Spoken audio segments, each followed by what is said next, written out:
Hello students, कैसे हैं आप लोग। आशा करता हूं कि आप लोग अच्छे होंगे। चलिए आज हम लोग देखेंगे क्लास 9 के ट्रायंगल्स के बारे में। क्लास 9 के ट्रायंगल्स के बारे में बेसिकली आपको इनकी प्रॉपर्टीज़ और कॉन्ग्रुएंसी को पढ़ना है। तो यहाँ पे कुछ मैंने टॉपिक्स लिख रखे हैं कि बेसिकली आपको क्लास 9 के ट्रायंगल्स चैप्टर में आपको क्या क्या करना है। तो यहाँ पे सबसे पहले कॉन्ग्रुएंस के बारे में जानेंगे, क्या होता है कॉन्ग्रुएंस। फिर इसके एक्सियोम्स के बारे में जानेंगे, एक्सियोम 7.1 जो कि side angle side congruence rule भी बोलते हैं। देन हम लोग देखेंगे theorem number 7.1 angle side angle congruency rule. फिर उसके कुछ प्रॉपर्टीज ऑफ ट्रायंगल्स हैं जो कि थ्योरम नंबर 7.2 में दे रखे हैं, थ्योरम नंबर 7.3 में। इसके बाद से हम लोग पढ़ेंगे 7.4, 7.5, 7.6, 7.7, 7.8। ये सारे थ्योरम्स हैं। इस थ्योरम के बेसिस पे हम लोग एक्सरसाइज के क्वेश्चंस करेंगे। तो सबसे पहले शुरू करते हैं आपका कॉन्ग्रुएंसी ऑफ ट्रायंगल्स। कॉन्ग्रुएंसी क्या होता है सबसे पहले तो बेसिकली अगर कॉन्ग्रुएंसी के बारे में अगर हम लोग बात करें तो कोई भी ज्योमेट्रिकल शेप को अगर हम सुपर इम्पोज करें और वो पूरी तरह से ढक जाए तो इसे हम लोग कॉन्ग्रुएंसी बोलते हैं। या कोई सा भी आप ज्योमेट्रिकल शेप ले लें, ट्राइंगल लें, स्क्वायर ले लें, क्वाड्रिलेटरल ले लें, तो इस तरह के शेप अगर पूरी तरह से ढक जाए, same shape and same size अगर हो तो हम लोग इसको बोलेंगे कॉन्ग्रुएंसी। तो चलिए सबसे पहले मैं डायग्राम्स बनाता हूँ।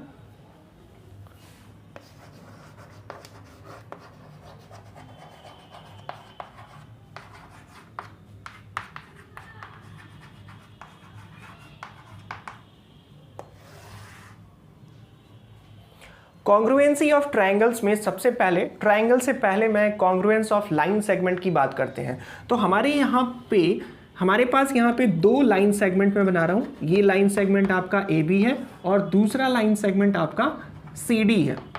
तो ये कॉन्ग्रुएंट कब होगा, अगर इस लाइन सेगमेंट को लेके अगर इस पे सुपर इम्पोज करें तो हमारे पास ये पूरी तरीका से इस साइज को पूरी तरीके से ये ऑक्यूपाई कर ले तो हम लोग बोलेंगे कि ये जो लाइन सेगमेंट है आपका कॉन्ग्रुएंट है। इसी तरीका से अगर एंगल की बात करें तो टू एंगल्स में फॉर्म कर रहा हूं यहां पे A B C D E F. तो ये दोनों एंगल्स कब कॉन्ग्रुएंट होंगे, जब इसका एंगल इस एंगल के बराबर होगा। यानी measurement of angle A B C is equal to measurement of angle D E F.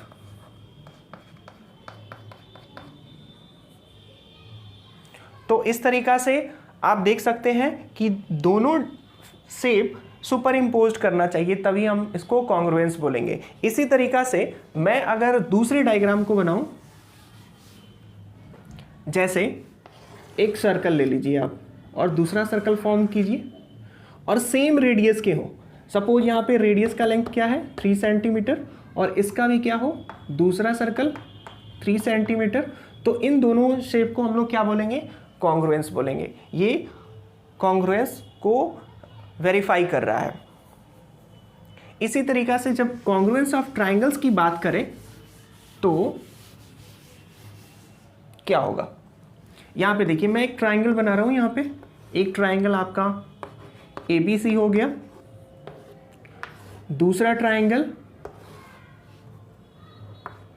PQR हो गया और इसमें देखा जाए तो इसका लेंथ जो है 3 सेंटीमीटर, ये आपका 4 सेंटीमीटर और ये आपका 4.5 सेंटीमीटर। ऐसे ही इस ट्रायंगल को 3 सेंटीमीटर, 4 सेंटीमीटर एंड 4.5 सेंटीमीटर। तो इन दोनों ट्रायंगल को कॉन्ग्रुएंस कब बोलेंगे कि अगर इनके पूरे साइड्स, इसका साइड इसके साइड के बराबर है, इसका साइड इस साइड के बराबर है और इसका साइड इस साइड के बराबर है, तो और इसके करस्पॉन्डिंग एंगल्स भी इक्वल है। ओके, इसके करस्पॉन्डिंग एंगल इसके करस्पॉन्डिंग एंगल के इक्वल है, इसके करस्पॉन्डिंग एंगल इसके करस्पॉन्डिंग एंगल के इक्वल है और एंगल सी एंगल आर के बराबर है। तो ये दोनों ट्रायंगल्स आपके कॉन्ग्रुएंस होंगे। तो आप लिख सकते हैं A B C is congruent P Q R. और अगर ऐसा हम लोग लिख रहे हैं तो हम लोग क्या लिख सकते हैं, देन ए बी सी,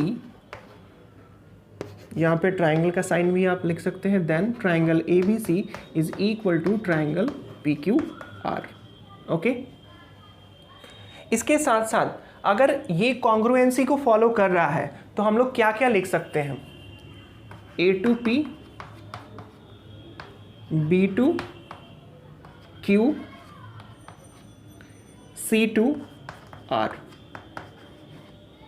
ओके, तो यहां पे हमारे पास 6 इक्वलिटी मिलती है। 6 इक्वलिटी किस प्रकार की है, AB is equal to PQ, BC is equal to QR and AC is equal to PR। Okay, इसके साथ साथ और क्या इनइक्वलिटी हो सकता है, इसके करस्पॉन्डिंग एंगल्स इक्वल है। एंगल A एंगल P के बराबर है, एंगल B एंगल Q के बराबर है, एंगल C एंगल R के बराबर है।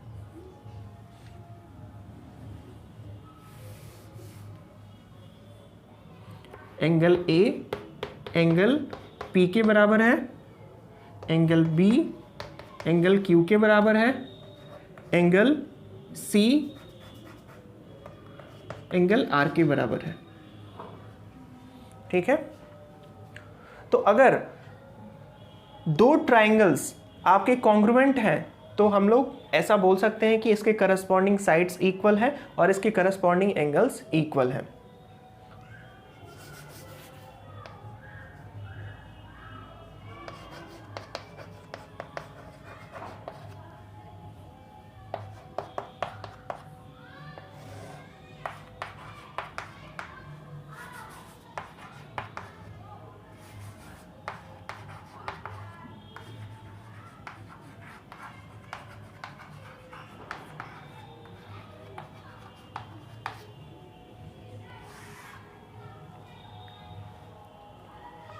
चलिए बात करते हैं axiom 7.1 side angle side congruence rule की।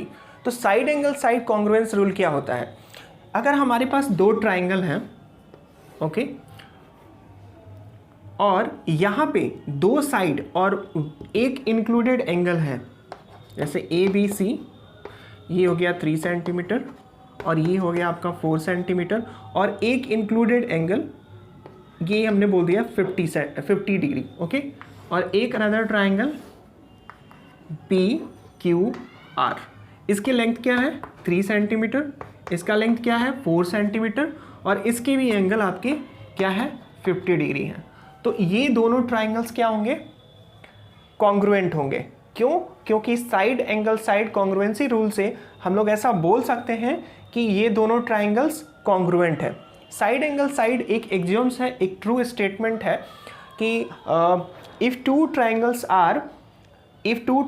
is said to be congruent if their two sides and included angles are equal to the two sides and included angles of other triangle। तो हम लोग बोलेंगे कि side angle side congruency rule से ये दोनों triangles congruent हैं। इसके साथ साथ हम लोग इसको प्रूफ कैसे कर सकते हैं, तो सबसे पहले प्रॉपर्टीज़ क्या है कि हम लोगों ने बेसिक रूल्स, बेसिक प्रॉपर्टी हमने क्या सीखा था, बेसिक प्रॉपर्टी हमने सीखा था कि अगर कोई भी ज्योमेट्रिकल शेप अगर पूरी तरीक़े से सुपर इम्पोज्ड हो जाए तो हम लोग क्या बोलेंगे कि दोनों ट्राइंगल कॉन्ग्रुएंट हैं। तो ये तो ट्रू स्टेटमेंट है, इसके लिए बेसिकली इसी रूल को अप्लाई करके हम लोग इसको प्रूव कर सकते हैं। तो अगर इस ट्राइंगल को हम लोग यहाँ पे लेके इस ट्राइंगल को इसको सुपर इम्पोज करें तो ये हो जाएगा, कैसे हो जाएगा, क्योंकि यहाँ पे देखिए ये एंगल इस एंगल की इक्वल है और ये साइड इक्वल है। तो ऑब्वियसली अगर आप इस ट्राइंगल को उठा के यहाँ पे फिक्स करेंगे तो ये side, third side, it must be equal to this side. तो AC is equal to PR हो जाएगा। तो अगर आप देखें तो यहाँ पे 3 साइड्स और एक एंगल इक्वल है, तो ऑब्वियसली ये एंगल और ये एंगल भी इक्वल हो जाएगा। तो इस तरीक़ा से हम लोग बोल सकते हैं कि side angle side congruency rule से ये दोनों ट्राइंगल आपके कॉन्ग्रुएंट हैं। तो ये आपका ट्रू स्टेटमेंट हो जाता है। इस स्टेटमेंट से हम लोग बाकी सारे थ्योरम्स में यूज करेंगे कि प्रूफ करने के लिए इस side angle side congruency rule को प्रूफ करेंगे। तो चलिए